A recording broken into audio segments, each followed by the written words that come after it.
Então falou o Senhor a Moisés, dizendo: Fala aos filhos de Israel, dizendo: Quando alguém entre vós ou entre as vossas gerações for imundo por corpo morto, ou se achar em jornada longe de vós, contudo, ainda celebrará a Páscoa ao Senhor. No segundo mês, ao dia 14, de tarde, a celebrarão. Com pães asmos e ervas amargas a comerão. Na Páscoa são apresentadas duas grandes verdades fundamentais, a saber, a redenção e a unidade do povo de Deus.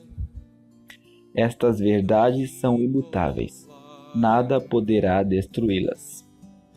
Pode haver fraquezas e infidelidade de diversas formas, mas essas gloriosas verdades de eterna redenção e perfeita unidade do povo de Deus permanecem em toda a sua força e poder.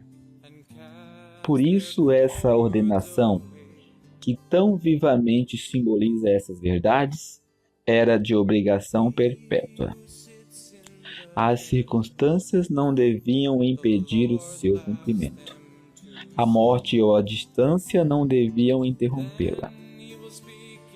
Quando alguém entre vós ou entre as vossas gerações for imundo por um corpo morto, ou se achar em jornada longe de vós, contudo, ainda celebrará a Páscoa ao Senhor. Celebrar a festa era tão impressivo para cada membro da congregação que em Números 9 se toma uma medida especial para aqueles que não estavam em condição de celebrar segundo a ordem prescrita. Essas pessoas deviam celebrá-la no dia 14 do segundo mês. A graça provia a todos os casos de contaminação evitável ou de ausência. Se o leitor se voltar para o segundo livro de Crônicas, capítulo 30, verá que Ezequias e a congregação em seus dias se aproveitaram deste gracioso recurso. E ajuntou-se em Jerusalém muito povo para celebrar a festa dos pães asmos. No segundo mês, uma muito grande congregação. Então, sacrificaram a Páscoa no dia 14º do segundo mês. Versículos 13 ao 15. A graça de Deus pode valer-nos na nossa maior fraqueza, contanto que a sintamos e confessemos.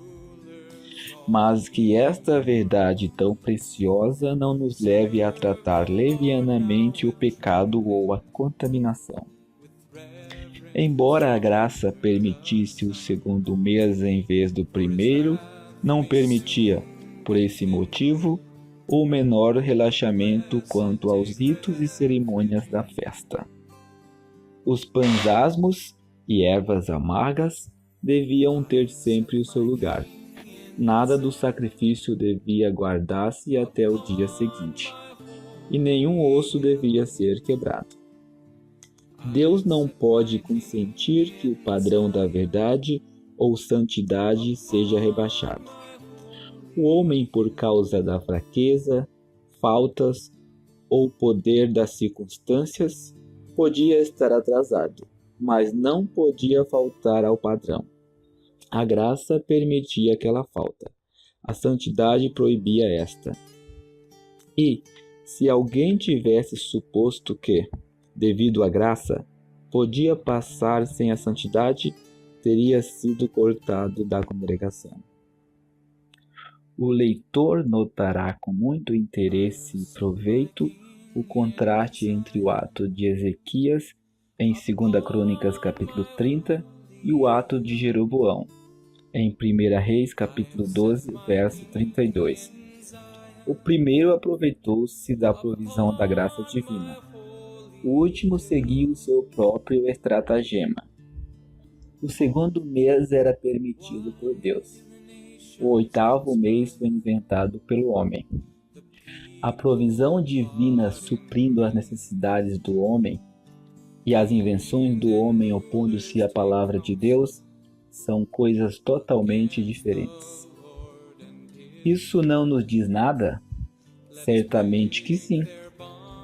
Ao passarmos as páginas deste maravilhoso livro de Números, devemos lembrar sempre que as coisas que aconteceram a Israel são figuras para nós, e que é, ao mesmo tempo, o nosso dever e privilégio estudar estas figuras e procurar compreender as santas lições que estão destinadas por Deus a proporcionar-nos. Que devemos então aprender com os regulamentos relativos à Páscoa no segundo mês? Por que se ordenava especialmente a Israel não omitir nenhum rito ou cerimônia nesta ocasião especial? Por que é que neste capítulo 9 de Números as instruções para o segundo mês são muito mais pormenorizadas do que as que correspondem ao primeiro? Não é porque a ordenação fosse mais importante no caso do que no outro, porque a sua importância, no juízo de Deus, era sempre a mesma. Não é tampouco porque houvesse uma sombra de diferença na ordem. Em ambos os casos, porque essa era também a mesma. Contudo, o leitor que medita sobre este capítulo fica surpreendido com o fato de lermos simplesmente quando se menciona a celebração da Páscoa no primeiro mês, segundo todos os seus estatutos e segundo todos os seus ritos a celebrareis. Mas, por outro lado, quando se trata do segundo mês, temos uma relação pormenorizada do que eram esses ritos e estatutos. Com pães asmos e ervas amargas a comerão, dela nada deixarão até amanhã, e dela não quebrarão osso algum. Segundo todo o estatuto da Páscoa a celebrarão. Compare-se verso 3 com os versos 11 e 12.